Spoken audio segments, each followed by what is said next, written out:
నమస్కారం, రత్న మీడియాకి స్వాగతం. హెడ్లైన్ చూద్దాం.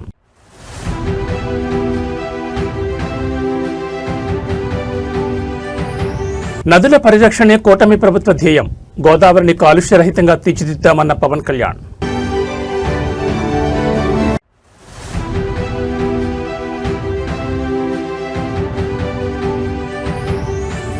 రైతుల గుండెలు ఆగిపోతున్నా రేవంత్ రెడ్డి గుండె కరగడం లేదు. కాంగ్రెస్ సర్కార్పై హరీష్ రావు ఫైర్.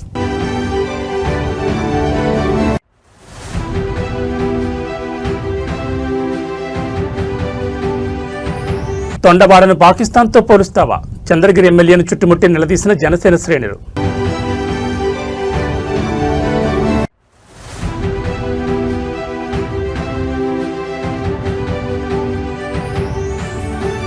పూర్తి ప్రభుత్వ ఖర్చులతో హైదరాబాద్ విజ్ఞాన యాత్ర. ఒక్కో ఏజెన్సీ జిల్లా నుండి 1000 మంది ఎంపిక.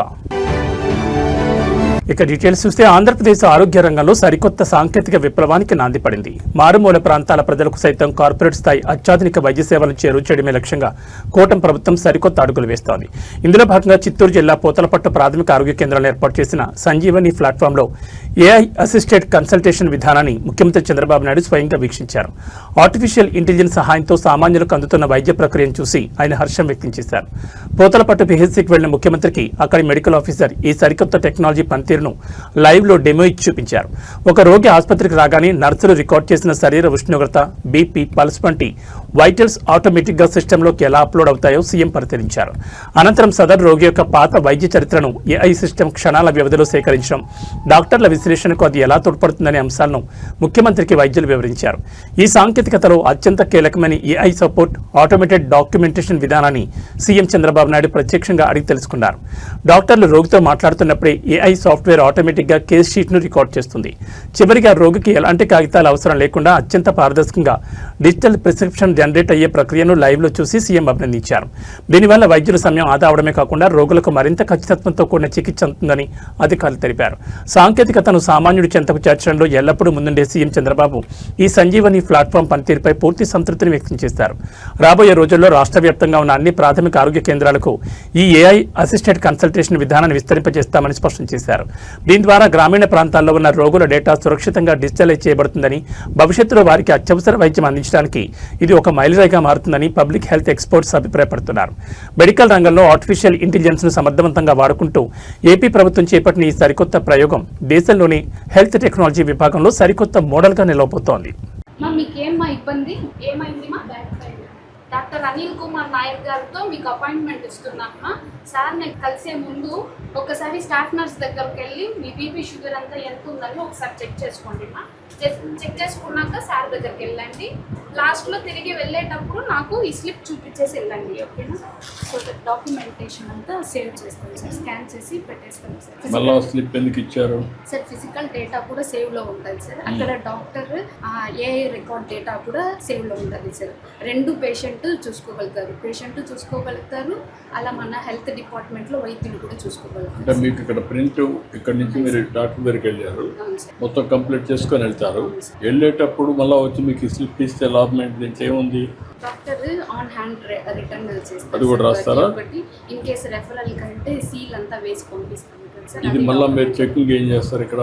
సార్ లాస్ట్ లో వెళ్ళేటప్పుడు స్కాన్ చేసి అప్డేట్ చేసేస్తాను సార్. నువ్వు స్కాన్ చేసి అప్డేట్ చేసి కాగితం ఇచ్చేస్తాను సార్. ఆ డాక్యుమెంట్ మన దగ్గరను ఉంటుంది. సంజీవిని పోర్టల్ యూజ్ చేసి ఆంధ్రాలో అన్ని చోట్ల ఉంటుంది. ఈ కేసు నేను రెఫర్ చేసినప్పుడు అప్పుడు ఉండే డాక్టర్ కూడా చూసుకుంటారు sir. In case mean while miss అవ్వకుండా డాక్టర్ ఆన్ హ్యాండ్ ట్రీట్మెంట్ రాసింది ఉంటుంది, పోర్టల్లో చెప్పింది ఉంటుంది. 2 ఉంటాయి. వ్యాలిడిటీ ఎక్కువ ఉంటుంది సార్.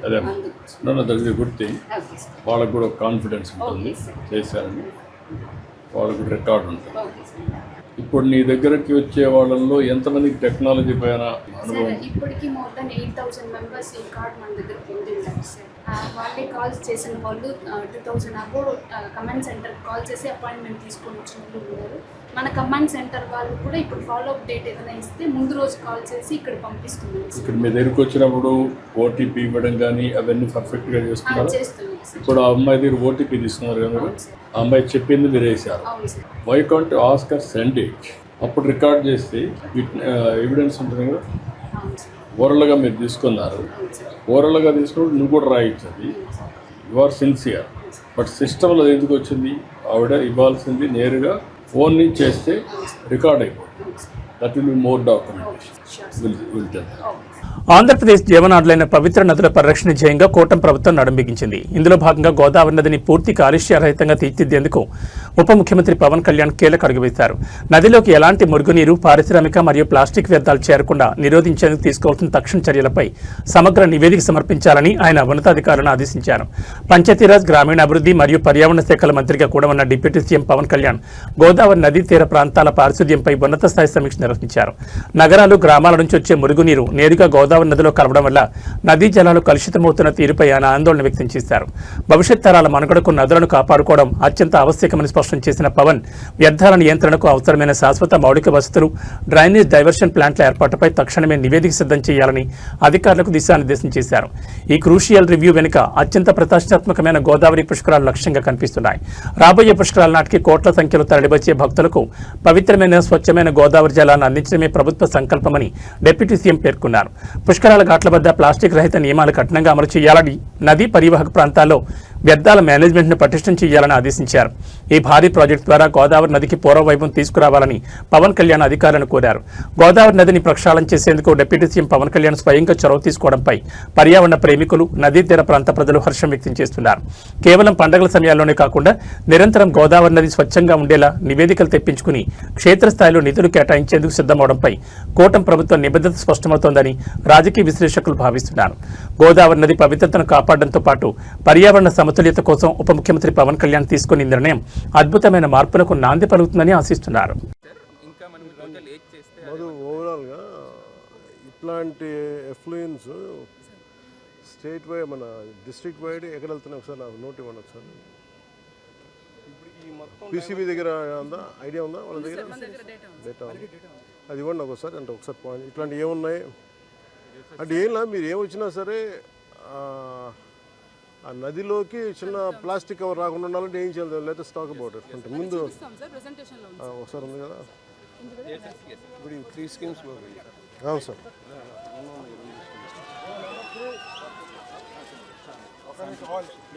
ఏంటిది?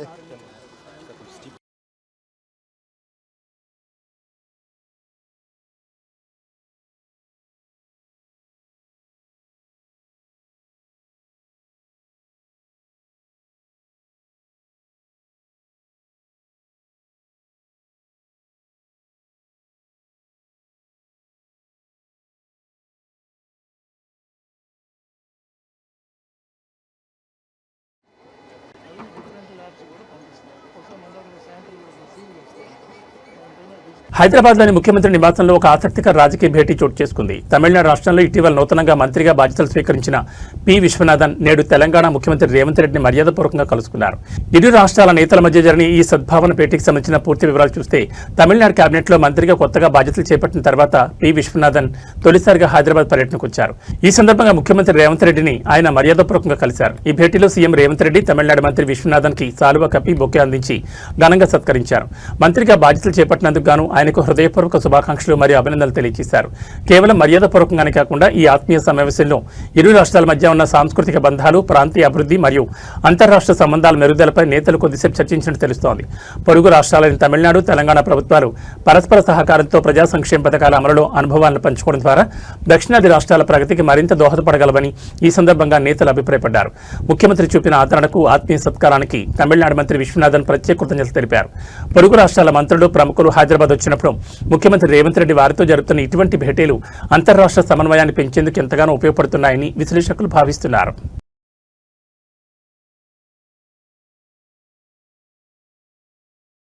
తెలంగాణలో ధాన్యం కొనుగోళ్ల చుట్టూ రాజకీయం వేడెక్కింది. ఐకేపీ కేంద్రాల్లో నెల రోజులుగా వడ్ల కుప్పల ముందే రైతులు పడిగాపులు కాస్తున్నా ప్రభుత్వం పట్టించుకోవడం లేదంటూ బీఆర్ఎస్ సీనియర్ నేత, మాజీ మంత్రి హరీష్ రావు కాంగ్రెస్ సర్కార్పై తీవ్రస్థాయిలో విరుచుకుపడ్డారు. ఐకేపీ సెంటర్లలో రైతుల గుండెలు ఆగిపోతున్నా ముఖ్యమంత్రి రేవంత్ రెడ్డి గుండె కరడం లేదంటూ ఆయన చేసిన వ్యాఖ్యలు ఇప్పుడు రాష్ట్ర వ్యాప్తంగా రాజకీయ సంచలనం సృష్టిస్తున్నాయి. రాష్ట్ర వ్యాప్తంగా ఏర్పాటు చేసిన ధాన్యం కొనుగోలు కేంద్రాల్లో క్షేత్రస్థాయి పరిస్థితులు దయనీయంగా మారాయి. తాము పండించిన వడ్లను అమ్ముకోవడానికి కొనుగోలు కేంద్రాలకు తీసుకొచ్చి నెల రోజులు గడుస్తున్నా ఇంతవరకు కనీసం ధాన్యం నింపేందుకు కొనేందుకు గన్ని సంచులు కూడా ఇవ్వడం లేదని అన్నదాతలు లబోదిబ్బోమంటున్నారు. ఎండ తీవ్రతకు వడ్లు ఎండిపోతుండడం, మరోవైపు అకాల వర్షాలు వస్తే ఎక్కడ తడిసిపోతుందోనని రైతులు రాత్రింబవళ్లు కొనుగోలు కేంద్రాల వద్ద జాగారం చేస్తున్నారు. రైతుల ఈ దీనస్థితిపై మాజీ మంత్రి హరీష్ రావు తీవ్రంగా స్పందించారు. అన్నదాతలు గుండె పగిలి చనిపోతున్నా రేవంత్ రెడ్డి ప్రభుత్వంలో చలనం లేదని ధ్వజమెత్తారు. ధాన్యం కొనుగోలు ప్రక్రియను పూర్తిగా గాలి కుదిలేశారని, కనీసం సంచులు సరఫరా చేయలేని చేతగాని స్థితిలో ఈ ప్రభుత్వం దంటూ దిగిపట్టారు. కొనుగోలు జరపకుండా కాలయాపన చేస్తూ రైతులు తక్కువ ధరకే దళారులకు అమ్ముకునేలా ప్రభుత్వం పరోక్షంగా మిల్లుల యజమానులకు కొమ్ము కాస్తోందని ఆయన ఆరోపించారు. సకాలంలో కొనుగోలు జరగకపోవడంతో అటు బ్యాంకుల నుంచి తెచ్చిన పెట్టుబడి అప్పులకు వడ్డీలకు పెరిగిపోతున్నాయని, ఇటు తూకం వేయడంలో ఆలస్యం జరుగుతోందని రైతులు ఆవేదన వ్యక్తం చేస్తున్నారు. కాంగ్రెస్ ప్రభుత్వం తక్షణమే స్పందించి యుద్ధ ప్రాతిపదికన కొనుగోలు కేంద్రాలకు సంచులు సరఫరా చేయాలని, చివరి గింజ వరకు మద్దతు ధర కొనుగోలు చేసి రైతాంగాన్ని ఆదుకోవాలని విపక్షాలు మరియు రైతు సంఘాలు డిమాండ్ చేస్తున్నాయి. ఒకవైపు అన్నదాతల కన్నీళ్లు, మరోవైపు విపక్షాల ముట్టడితో ధాన్యం కొనుగోలు వ్యవహారం రాష్ట్రాల్లో పెద్ద హాట్ టాపిక్ గా మారింది. మరి ఈ విమర్శలపై ప్రభుత్వం ఎలా స్పందిస్తుందో, కొనుగోలు ఎప్పటికీ వేగవంతం అవుతాయో చూడాలి. రైతుల గుండె లాగిపోయిన ఈ ప్రభుత్వము, ఈ రేవంత్ రెడ్డి గుండె కరగడం లేదు. కుప్పల మీదనే పిట్టల్లాగా రైతులు వాలిపోతున్నారు. నిన్న కొల్చారం మండలంలో మెదక్ జిల్లాలో ఒక రైతు చనిపోయినాడు. ఇప్పటికి రాష్ట్రంలో 10-12 మంది రైతులు చనిపోయినారు. ప్రభుత్వం ధాన్యం కొనడం లేదని బాధపడుతున్నారు. ఇప్పుడే ఒక మహిళా రైతు కలిసింది ఇక్కడ, నాగలక్ష్మి. మక్కలమ్మినము ఇంతవరకు రూపాయి రాలే. నెల రోజులైంది సార్ నేను ఎన్సాన్పల్లిలో వడ్లు పోసి, ఇంతకు సంచులు కూడా ఇయ్యలేదని నాగలక్ష్మి చెప్తా ఉంది. ముఖ్యమంత్రి ఏం డైలాగ్ కొడుతుండు, మిషన్ మోడ్ల వడ్లు కొనుండ్రు అని హైదరాబాద్లో కూర్చొని డైలాగ్ కొడుతుండు. మిషన్ మోడ్ అట. నీది మిషన్ మోడ్ కాదు రేవంత్ రెడ్డి, నీదంతా కమిషన్ మోడ్. మిషన్ మోడ్లో కొంటే నత్తలు కూడా సిగ్గుపడతాయి. నీ వడ్లు కొనే పద్ధతి చూస్తే నత్తలు కూడా సిగ్గుపడతాయి. రోహిణి కార్తె వచ్చినా 3వ వంతు వడ్లు కొనలే నువ్వు ఇప్పటికీ. దేశంలోని అత్యున్నత పౌర పురస్కారాలైన పద్మ అవార్డుల ప్రదానోత్సవానికి రాజధాని న్యూఢిల్లీలోని రాష్ట్రపతి భవన్ వేదికైంది. వివిధ రంగాల్లో దేశ కీర్తి ప్రతిష్టలను ప్రపంచవ్యాప్తంగా ఇనుబడింపచేసిన అసాధారణ ప్రతిభావంతులను కేంద్ర ప్రభుత్వం నేడు పద్మ పురస్కారాలతో గౌరవించబోతోంది. గౌరవ రాష్ట్రపతి ద్రౌపది ముర్ము ఈ రోజు దేశవ్యాప్తంగా ఎంపికైన ప్రముఖులకు ఈ అత్యున్నత అవార్డులను స్వయంగా ప్రదానం చేయనున్నారు. రాష్ట్రపతి భవన్లో జరిగే ఈ అత్యంత ప్రతిష్టాత్మక సివిలియన్ ఇన్వెస్టిచేర్ వేడుకలో మొత్తం 66 పద్మ అవార్డులను రాష్ట్రపతి ద్రౌపది ముర్ము బహుకరిస్తారు. ఈ పురస్కారాల్లో దేశంలోని 2వ అత్యున్నత పౌర పురస్కారమైన పద్మవిభూషణ్, అలాగే పద్మభూషణ్ మరియు వివిధ రంగాల్లో అద్భుతమైన ప్రతిభ కనబరిచిన సాధకులకు పద్మశ్రీ 58 పురస్కారాలను ఈ వేడుకలు అధికారికంగా అందజేస్తారు. కళలు, సాహిత్యం, సైన్స్, క్రీడలు, సామాజిక సేవ మరియు ప్రజా వ్యవహారాల రంగాల్లో నిరుపమాన సేవలు అందించిన వారు ఈ అవార్డు గ్రహీతల్లో ఉన్నారు. ఈ మహోన్నత కార్యక్రమానికి భారత ప్రధానమంత్రి నరేంద్ర మోడీ, కేంద్ర హోంమంత్రి అమిత్ షాతో పాటు పలువురు కేంద్ర మంత్రులు, అత్యున్నత స్థాయి దౌత్యవేత్తలు మరియు రక్షణ రంగాల అధిపతులు హాజరు కానున్నారు. దేశ ప్రగతిలో భాగస్వాములైన అన్సంగ్ హీరోస్ అనబడి తెర వెనుక సామాన్య ప్రతిభావంతులను గుర్తించి ఈ వేదికపై గౌరవిస్తుండడం ఈ పద్మ అవార్డుల ప్రత్యేకత సాంప్రదాయం. పద్ధతిలో సాగే ఈ అట్టహాస వేడుకను వీక్షించేందుకు దేశ ప్రజలందరూ ఎంతో ఆసక్తిగా ఎదురుచూస్తున్నారు. ఈ ఏడాది పద్మ పురస్కారాలు అందుకుంటున్న వారిలో తెలుగు రాష్ట్రాలైన ఆంధ్రప్రదేశ్ మరియు తెలంగాణకు చెందిన పలువురు ప్రముఖులు ఉండడం విశేషం. సాహిత్యం, సంస్కృతి, వైద్యం మరియు సేవా రంగాల్లో తెలుగు నేల ఖ్యాతిని చాటిన వీరు నేడు రాష్ట్రపతి చేతుల మీదుగా ఈ ప్రతిష్టాత్మక అవార్డులను స్వీకరించి దేశ రాజధానిలో తెలుగు జెండాను ఎగరవేయబోతున్నారు. అవార్డు గ్రహీతలందరికీ దేశవ్యాప్తంగా అభినందనలు వెల్లువకురుస్తోంది. దేశరత్నాలకు రాష్ట్రపతి భవన్లో జరిగే ఈ పద్మ పురస్కారాల సత్కారం ప్రతి ఒక్క భారతీయుడికి ఎంతో గర్వకారణం.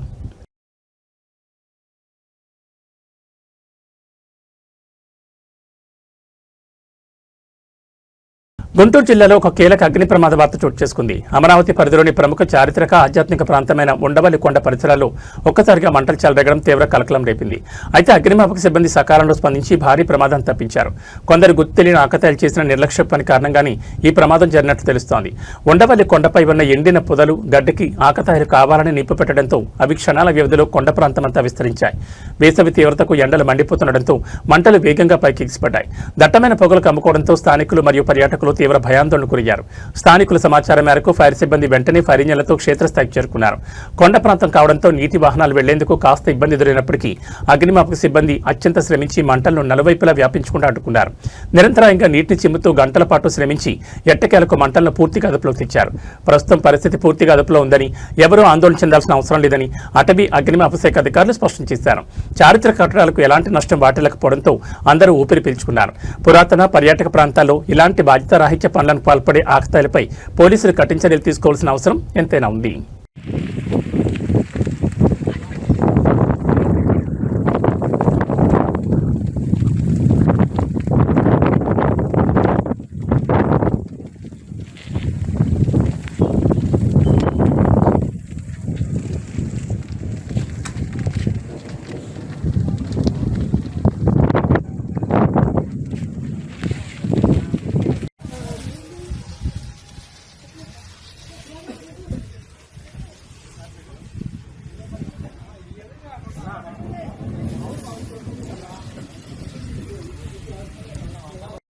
ఆంధ్రప్రదేశ్ అధికార కూటమిలో నివురుగప్పిన నిప్పులా ఉన్న అంతర్గత విభేదాలు ఇప్పుడు ఒక్కసారిగా బట్టబయలయ్యాయి. చిత్తూరు జిల్లా చంద్రగిరి నియోజకవర్గంలో కూటమి నేతల మధ్య వివాదం తారాస్థాయికి చేరింది. చంద్రగిరి టీడీపీ ఎమ్మెల్యే పులివర్తి నానికి స్థానిక జనసేన నేత మురళీరెడ్డి బహిరంగ చెప్పి చూపించడం ఇప్పుడు రాష్ట్ర రాజకీయాల్లో తీవ్ర సంచలనంగా మారింది. కూటమి మిత్రుల మధ్య ఈ స్థాయి శత్రుత్వానికి దారితీసిన కారణాలేంటి? చంద్రగిరి మండలం తొండవాడ గ్రామానికి వచ్చిన ఎమ్మెల్యే పులివర్తి నానికి తీవ్ర చేదు అనుభవం ఎదురైంది. ఎమ్మెల్యే రాకను గమనించిన జనసేన పార్టీ నేత మురళీరెడ్డి వందలాది మంది అనుచరులతో అక్కడికి చేరుకుని ఎమ్మెల్యేని నిలదీశారు. తీవ్ర ఆగ్రహంతో ఊగిపోయిన మురళీరెడ్డి చెప్పుతో కొడతా నా కొడక బయటకు రా అంటూ అత్యంత ఘాటుపాద్యాలంతో ఎమ్మెల్యేపై విరుచుపడ్డారు. తన చేతిలో ఉన్న చెప్పును ఎమ్మెల్యేకు చూపిస్తూ దూసుకెళ్లే ప్రయత్నం చేయడంతో అక్కడున్న స్థానికులు భద్రతా సిబ్బంది ఆయన అడ్డుకోవడంతో త్రుటిలో పెద్ద ప్రమాదం తప్పింది. జనసేన నేత ఇంతలా రగిలిపోవడానికి బలమైన కారణమే ఉందని తెలుస్తోంది. గతంలో ఎమ్మెల్యే పులివర్తి నాని తొండవాడ గ్రామాన్ని శత్రు దేశమైన పాకిస్తాన్తో పోల్చారనే ఆరోపణలున్నాయి. దీనిపైనే మురళీరెడ్డి తీవ్రంగా మండిపడ్డారు. గడిచిన అసెంబ్లీ ఎన్నికల్లో ఇదే తొండవాడ గ్రామం కూటమికి ఏకంగా 566 ఓట్ల భారీ మెజార్టీ ఇచ్చి గెలిపించిందని, అలాంటి పవిత్రమైన ఊరిని ఒక ఎమ్మెల్యే అయ్యుండి పాకిస్తాన్తో ఎలా పోలుస్తాం అంటూ నిలదీశాను. గ్రామానికి వచ్చిన ఎమ్మెల్యే ముందుగా దీనిపై గ్రామ ప్రజలకు వివరణ ఇవ్వాలని, క్షమాపణ చెప్పాలని డిమాండ్ చేస్తూ ఈ హైడ్రామా సృష్టించారు. చంద్రగిరి నియోజకవర్గంలో ఎన్నికల సమయం నుంచే రెండు పార్టీల ద్వితీయ శ్రేణి నాయకుల మధ్య ఆధిపత్య పోరు కొనసాగుతోంది. అయితే ఏకంగా ఒక అధికార పార్టీ ఎమ్మెల్యేను చుట్టుముట్టి చెప్పు చూపించి నిలదీసే స్థాయికి వివాదం వెళ్లడంపై టీడీపీ శ్రేణులు తీవ్ర ఆగ్రహం వ్యక్తం చేస్తున్నాయి. మురళీరెడ్డిపై కఠిన చర్యలు తీసుకోవాలని డిమాండ్ చేస్తున్నాయి. ఈ ఘర్షణ వాతావరణంతో చంద్రగిరిలో లా అండ్ ఆర్డర్ సమస్య తలెత్తకుండా పోలీసులు భారీగా మోహరించారు. ఈ వ్యవహారం కాస్త అమరావతికి చేరడంతో కూటమి అగ్రనాయకత్వం దీనిపై ఎలా స్పందిస్తుందో అన్నది ఉత్కంఠకరంగా మారింది. నియోజకవర్గంలో ప్రజా సమస్యలను పక్కన పెట్టి కూటమి నేతలు ఇలా వీధి పోరాటాలకు దిగడం పట్ల స్థానిక ప్రజలు అసహనం వ్యక్తం చేస్తున్నారు. మరి ఈ చెప్పు వివాదం చంద్రగిరి రాజకీయాల్లో ఎలాంటి మలుపులు తిప్పబోతుందో చూడాలి. పులవర్తి నాని కొండవాడిని పాకిస్తాన్ తో పోల్చాడు. ఓడక్క ఈరోజు ఈ చెప్పుతో కొడతా నా కొడుకు. ఓడక్క ఈ చెప్పుతో కొడతాడు. పాకిస్తాన్ మా ఊరా 560 ఓట్లు రారా రా. మారుమూల అడవుల్లో గిరిజన తాండాలో నివసించే మన ఆదివాసీ సోదరులకు అరుదైన అవకాశం కల్పించబోతోంది పర్యాటక శాఖ. ఆధునిక ప్రపంచానికి నగర జీవనానికి దూరంగా ఉండే గిరిజన బిడ్డలకు పూర్తి ప్రభుత్వ ఖర్చులతో భాగ్యనగర వైభవాన్ని ఇక్కడి చారిత్రక కట్టడాలను చూపించేందుకు ఒక అద్భుతమైన మెగా టూరిజం ప్రాజెక్టుకు శ్రీకారం చుట్టారు. ఈ ప్రతిష్టాత్మక యాత్రలకు సంబంధించిన పూర్తి వివరాలు చూస్తే రాష్ట్రంలోని మారుమూల అటవీ ప్రాంతాల్లో ఉన్న ఏజెన్సీ జిల్లాల నుంచి ఈ యాత్రల కోసం గిరిజనులను ఎంపిక చేయనున్నారు.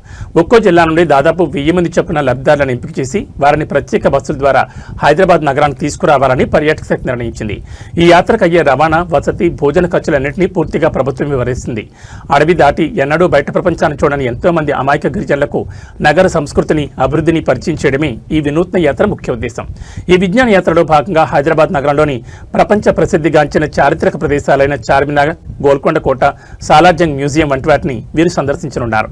కేవలం చరిత్రనే కాకుండా మారుతున్న నవీన సాంకేతికతను చూపించేందుకు వీలుగా IT corridor, hitech city, metro rail ప్రయాణం వంటి ఆధునిక నగరాభివృద్ధి అద్భుతాలను కూడా వీరికి దగ్గరుండి చూపించనున్నారు. ఈ పర్యటన ద్వారా ఆదివాసీల్లో ముఖ్యంగా గిరిజన యువతలో సరికొత్త ఆలోచనలు, విజ్ఞానం పెంపొందుతాయని ప్రభుత్వం భావిస్తోంది. పర్యాటక శాఖతో పాటు గిరిజన సంక్షేమ శాఖ సంయుక్తంగా ఈ మెగా యాత్రల బాధ్యతను తీసుకోబోతున్నాయి. సుదూర ప్రాంతాల నుంచి వచ్చే గిరిజనులకు ఎలాంటి ఇబ్బందులు కలగకుండా ప్రతి బస్సుకు ప్రత్యేక గైడ్లతో పాటు వైద్య సదుపాయం కూడా కల్పించనున్నారు. త్వరలోని జిల్లాల వారీగా లబ్ధిదారుల ఎంపిక ప్రక్రియ ప్రారంభం కానుంది. ఈ నిర్ణయంపై ఏజెన్సీ ప్రాంతాల్లోని గిరిజన సంఘాలు, ప్రజలు హర్షం వ్యక్తం చేస్తున్నారు. అడవి బిడ్డల మొహాల్లో సంతోషాన్ని చూడడంతో పాటు వారికి నగర విజ్ఞానాన్ని అందించేందుకు పర్యాటక శాఖ తీసుకునే ఈ చొరవ నిజంగా అభినందనీయం.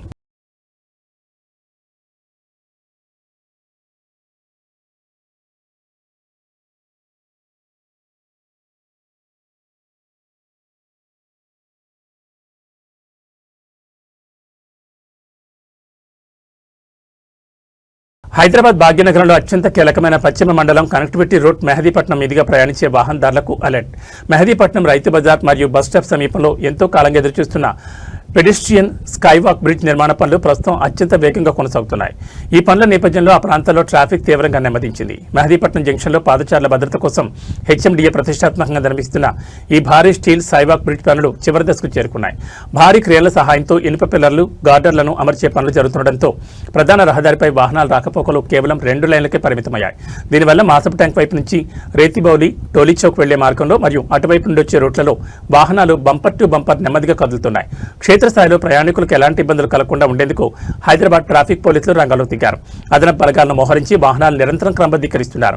అయినప్పటికీ పనుల తీవ్రత దృష్ట్యా ఈ మార్గంలో ప్రయాణించేవారు సాధ్యమైనంత వరకు ప్రత్యామ్నాయ దారులను ఎంచుకోవాలని అధికారులు సూచిస్తున్నారు. మాసబ్ ట్యాక్ నుండి వెళ్లేవారు బంజారాహిల్స్ రోడ్ నెంబర్ 12 మీదుగా లేదా పీవీఎన్ఆర్ ఎక్స్ప్రెస్ వే డౌన్ రాంపుల మళ్లింపులను గమనించి ప్రయాణించాలని, అత్యవసర ప్రయాణాలు ఉన్నవారు అదనపు సమయాన్ని కేటాయించుకుని బయలుదేరాలని విజ్ఞప్తి చేశారు. మెహదీపట్నంలో ట్రాఫిక్ చిక్కుల్లో పడకుండా ఉండాలంటే నగరవాసులు గూగుల్ మ్యాప్స్ మరియు ట్రాఫిక్ పోలీసుల అధికారిక సోషల్ మీడియా అప్డేట్స్ ని గమనిస్తూ ప్రయాణించడం మంచిదంటున్నారు.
పసిడి ప్రేమికులకు షాక్ ఇస్తూ బంగారం ధరలు మళ్లీ పైపెక్కి కదిలాయి. అంతర్జాతీయ మార్కెట్లో చోటు చేసుకుంటున్న పరిణామాలు, వివాహాల సీజన్ డిమాండ్ కారణంగా హైదరాబాద్ బులియన్ మార్కెట్లో ఇవాళ బంగారం ధరలు మళ్లీ పెరిగాయి. పసిడితో పాటు వెండి ధరలు కూడా అదే బాటలో పయనిస్తూ సామాన్యులకు మరింత భారాన్ని కలిగిస్తున్నాయి. ఇవాళ బులియన్ మార్కెట్ ముగిసే సమయానికి 24 క్యారెట్ల 10 గ్రాముల స్వచ్ఛమైన పసిడి ధరపై ₹320 ఎగబాకి ఏకంగా 1,59,380కి చేరింది. అదేవిధంగా ఆభరణాల తయారీకి ఉపయోగించే 22 క్యారెట్ల 10 గ్రాముల బంగారం ధర కూడా 300 మేర పెరిగి ప్రస్తుతం మార్కెట్లో 1,46,100 పలుకుతోంది. గత కొన్ని రోజులుగా స్థిరంగా ఉన్న రేట్లు ఒక్కసారిగా మళ్లీ పెరగడం కొనుగోలుదారులు ఆందోళన రేకెత్తిస్తోంది. మరోవైపు వెండి ధరలు కూడా భారీ స్థాయిలోనే కొనసాగుతున్నాయి. నేడు మార్కెట్లో 1 కేజీ సిల్వర్ రేటు 2,95,000 వద్ద స్థిరంగా కొనసాగుతోంది. అయితే ఈ ధరలు కేవలం ప్రాథమిక బులియన్ మార్కెట్లో రేట్లు మాత్రమేనని, తెలుగు రాష్ట్రాలైన ఆంధ్రప్రదేశ్, తెలంగాణలోని వివిధ నగరాలు మరియు ప్రాంతాలను బట్టి స్థానిక పన్నులు మరియు జ్యువెలరీ షోరూంల మేకింగ్ ఛార్జీలను బట్టి తుది ధరల్లో కొంతమేర తేడాలుండే అవకాశం ఉందని మార్కెట్ నిపుణులు స్పష్టం చేస్తున్నారు. పెళ్లిళ్ల సీజన్ నడుస్తున్న తరుణంలో బంగారం ధరలు ఎలా పెరగడం మధ్యతరగతి కుటుంబాలకు ఇబ్బందికరంగా మారనుంది. అయితే సురక్షిత పెట్టుబడిగా భావించే బంగారం వైపు ఇన్వెస్టర్లు మొగ్గు చూపుతుండటంతో ధరలకు ఇంకా రెక్కలొచ్చే అవకాశం ఉందని అంచనా వేస్తున్నారు.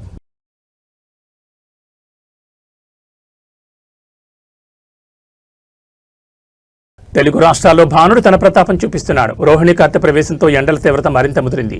ఇవాళ కూడా 2 రాష్ట్రాల్లో ఎండలు మండిపోతాయని, ప్రజలు అప్రమత్తంగా ఉండాలని వాతావరణ శాఖ నిపుణులు హెచ్చరిస్తున్నారు. ఏపీ మరియు తెలంగాణలోని పలు జిల్లాలు రికార్డు స్థాయి ఉష్ణోగ్రతలు నమోదయ్యే అవకాశం ఉందన్న తాజా వాతావరణ నివేదిక వివరాలు చూస్తే ముందుగా ఆంధ్రప్రదేశ్ విషయానికి వస్తే రాష్ట్రంలోని పలు జిల్లాల్లో ఎండలు తీవ్ర రూపం దాల్చనున్నాయి. ముఖ్యంగా పల్నాడు, గుంటూరు, ఎన్టీఆర్, కృష్ణా, ఏలూరు, పోలవరం సహా ఉభయ గోదావరి జిల్లాల్లో సూర్యుడి బగబగలు కొనసాగుతాయి. ఈ ప్రాంతాల్లో గరిష్ట ఉష్ణోగ్రతలు 45 డిగ్రీల నుంచి ఏకంగా 48 డిగ్రీల వరకు ఎగబాకే ప్రమాదం ఉందని వాతావరణ శాఖ అంచనా వేసింది.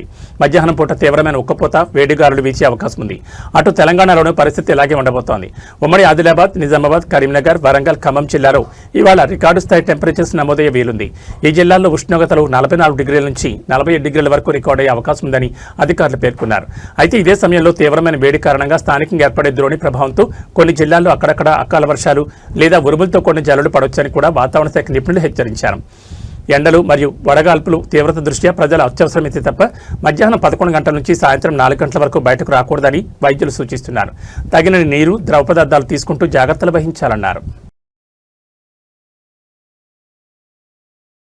మధ్యతరగతి ప్రజలపై మరోసారి ధరల భారం పడింది. ఇప్పటికే నిత్యావసర వస్తువుల ధరలతో సతమతమవుతున్న దేశ ప్రజలకు చమురు సంస్థలు గట్టి షాక్ ఇచ్చాయి. దేశవ్యాప్తంగా పెట్రోల్, డీజిల్ ధరలు మళ్లీ పెరిగాయి. అంతర్జాతీయ మార్కెట్ ప్రభావమో లేదా చమురు సంస్థల ఇష్టారాజ్యమో గానీ లీటర్ ఇంధనంపై దాదాపు ₹3 వరకు వడ్డించడం ఇప్పుడు వాహనదారుల్లో తీవ్ర ఆందోళన కలిగిస్తోంది. చమురు సంస్థలు సవరించిన ధరల ప్రకారం లీటర్ పెట్రోల్పై ₹2.84, అలాగే లీటర్ డీజిల్పై ₹2.86 అదనంగా పెరిగాయి. ఈ ధరల పెంపుతో తెలుగు రాష్ట్రాల్లోని ప్రధాన నగరాల్లో ఇంధన ధరలు సెంచరీ దాటి ఎక్కడో మైలురాళ్లను తాకుతున్నాయి. ముఖ్యంగా రవాణా రంగంపై ఆధారపడిన డీజిల్ ధర కూడా పెట్రోల్తో పోటీ పడుతూ పెరగడం అన్ని రంగాలపై ప్రభావం చూపే ప్రమాదం కనిపిస్తోంది. 2 రాష్ట్రాల ప్రధాన నగరాల్లో మారిన ధరల వివరాలను ఒకసారి పరిశీలిస్తే ఆంధ్రప్రదేశ్ సాంస్కృతిక రాజధాని విజయవాడలో లీటర్ పెట్రోల్ ధర ఏకంగా ₹117.19 చేరింది. అలాగే డీజిల్ ధర లీటరుకు ₹104.88 నమోదైంది. మరోవైపు తెలంగాణ రాజధాని హైదరాబాద్లోనూ ఇంధన ధరలు బగ్గుమన్నాయి.